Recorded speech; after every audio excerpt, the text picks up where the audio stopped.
Praise the Lord. கர்த்தருடைய பிள்ளைகளே, இந்த காலை வேளையிலே நான் உங்களை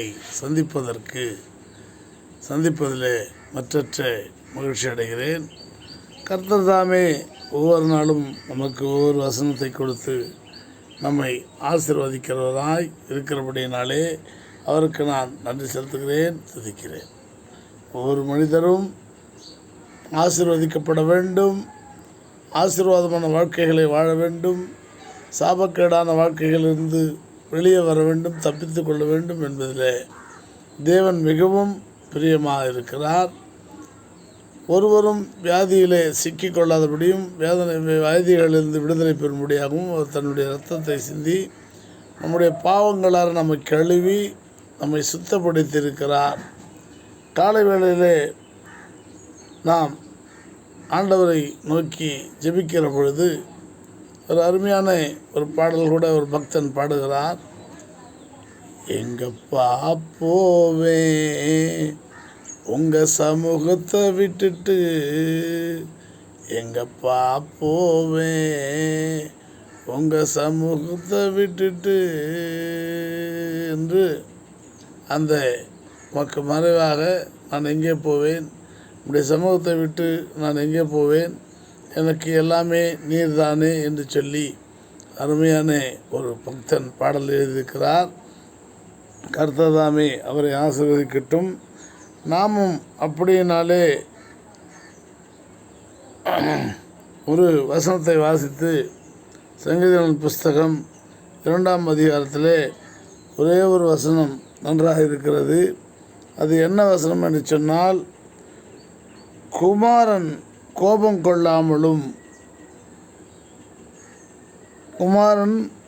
கொள்ளாமலும் வழியில் நாம் அழியாமலும் இருக்கும்படிக்கு அவரை முத்தம் செய்ய வேண்டும் என்பது கர்த்தருடைய வார்த்தையாக இருக்கிறது. அல்லேலூயா. குமாரன் கோபம் கொள்ளாமலும் நீங்கள் வழியிலே அழியாமலும் இருக்கும்படிக்கு அவரை முத்தம் செய்யுங்கள். கொஞ்ச காலத்திலே அவருடைய கோபம் பற்றி எரியும். அவரை அண்டிக் கொள்ளுகிற யாவரும் பாக்கியவான்கள் என்று சொல்லப்பட்டிருக்கிறது. அல்லேலூயா. குமாரன் கோபம் கொள்ளாமலும் வழியில் நாம் அழிந்து போகாமலும் அவரை முத்தம் செய்து அவரை அண்டிக் கொள்ளுங்கள். கொஞ்ச காலத்திலே அவருடைய கோபங்கள் பற்றி எரிய போகிறது. அல்லேலூயா. காலங்கள் மாறிவிட்டது, காட்சிகள் மாறிவிட்டது. ஆகையினாலே நாம் தினந்தோறும் தேவனை அண்டிக் கொள்ளுகிறவர்களும் தேவனை பற்றி கொள்ளுகிறவர்களும் தேவன் பேரில் பற்றுதலாக இருக்கிறவர்களுமாய் இருக்க வேண்டும். ஏனென்று சொன்னால் நாளுக்கு நாள் பாவங்கள் அதிகரித்து கொண்டே போகிறது. ஏழையானவர்களை பணக்காரர்கள் ஏமாற்றி கொண்டே இருக்கிறார்கள், வஞ்சித்து கொண்டே இருக்கிறார்கள்.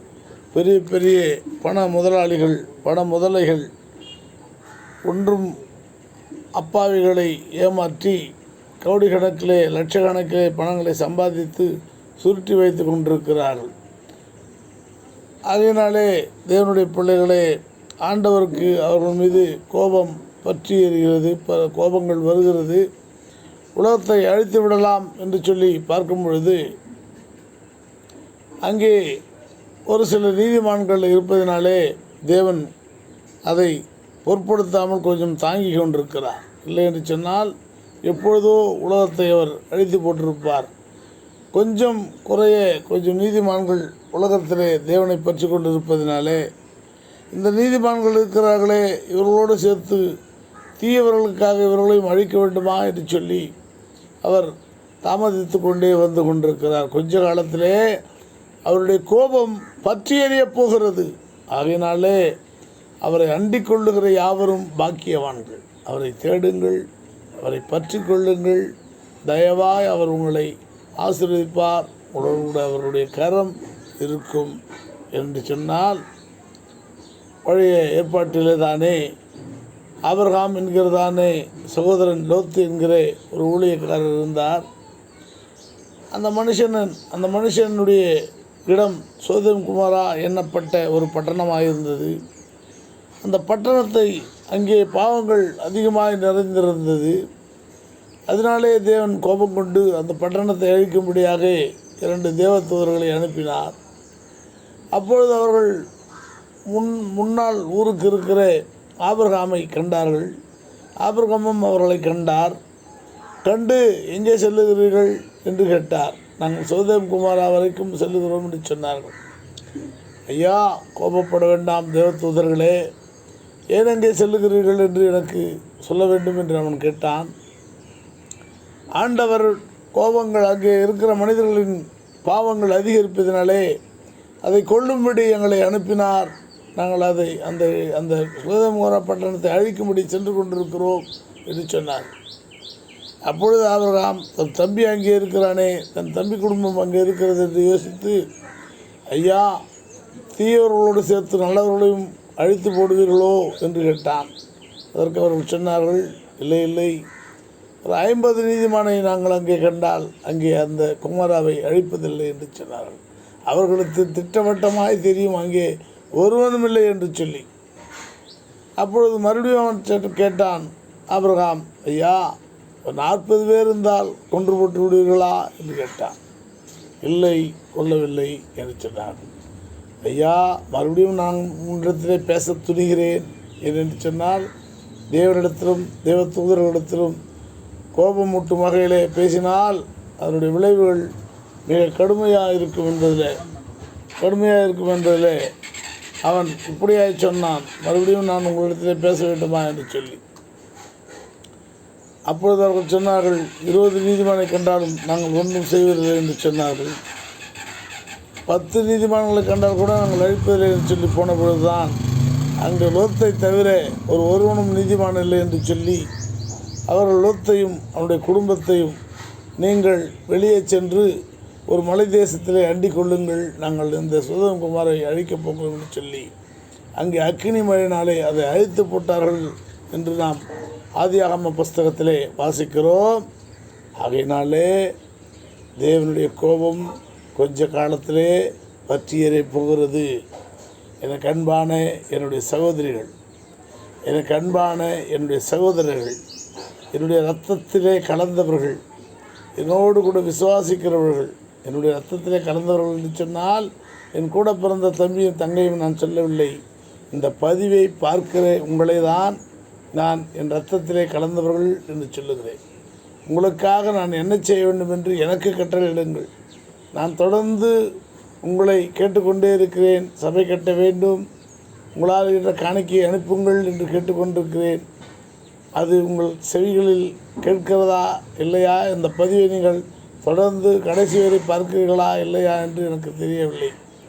ஆனால் உங்களுக்காக நான் என்ன செய்ய வேண்டும் என்று மாத்திரம் எனக்கு கட்டளையிடுங்கள். என்னால் முடியும் என்று சொன்னால் அதை நான் உங்களுக்கு செய்து கொடுக்கிறேன். நீங்கள் 1000மோ 2000மோ உங்களால் 5000மோ உங்களால் முடிந்த காணிக்கை அனுப்புவதிலே உங்களுக்கு ஒன்றும் சிரமம் இருக்காது. எங்கள் எல்லோரும் கர்த்தரால் ஆசீர்வதிக்கப்பட்டவர்கள் என்று சொல்லி கர்த்தர் இந்த சபையை இந்த மாத இறுதிக்குள் கட்டுவார் என்று நான் நம்பியிருந்தேன். இல்லை, கட்ட முடியவில்லை. ஆகையினாலே இயன்றவர்கள் சீக்கிரமாய் துரிதமாய் தன்னுடைய காணிக்கைகளை அனுப்ப முடியாது உங்களை அன்போடு கேட்டுக்கொள்கிறேன். கர்த்தர் உங்களை ஆசீர்வதிப்பாராக. நாம் ஜெபிப்போம். அன்பின் பரலோக பிதாவே, இயேசு கிறிஸ்து நாமத்திலே நாம் இன்றைக்கு வருகிறோம்ப்பா. இந்த பதிவை பார்க்கிற ஒவ்வொருவரும் ஆண்டவரை இரக்க குணமாய் காணிக்கைகளை அனுப்ப கர்த்தர் உதவி செய்ய வேண்டுமாய் கெஞ்சுகிறோம். ஒவ்வொருவரையும் ஆசீர்வதிங்க, பலப்படுத்துங்க, காத்துக்கொள்ளுங்க. அவருடைய குடும்பங்களில் உள்ள எல்லா குறைகளையும் நீக்குங்க. என்னையும் ஆவையும் ஆசீர்வதிங்க. அவருடைய குடும்பங்களிலே வியாதிகள் இருந்தால் இயேசுவின் நாமத்திலே வியாதிகளை துரத்தி போடுவீராக. எந்தவித கஷ்டம் இருந்தாலும் இயேசு நாமத்தில் எடுத்து போடுவீராக. காத்து வழிநடத்துங்க. எல்லோரையும் ஆசீர்வதிங்க. பதிவை பார்க்கிற ஒவ்வொருவரும் ஆசீர்வதிக்கப்படுவார்களாக. இயேசு கிறிஸ்து நாமத்திலே ஜெபிக்கிறோம் பிதாவே.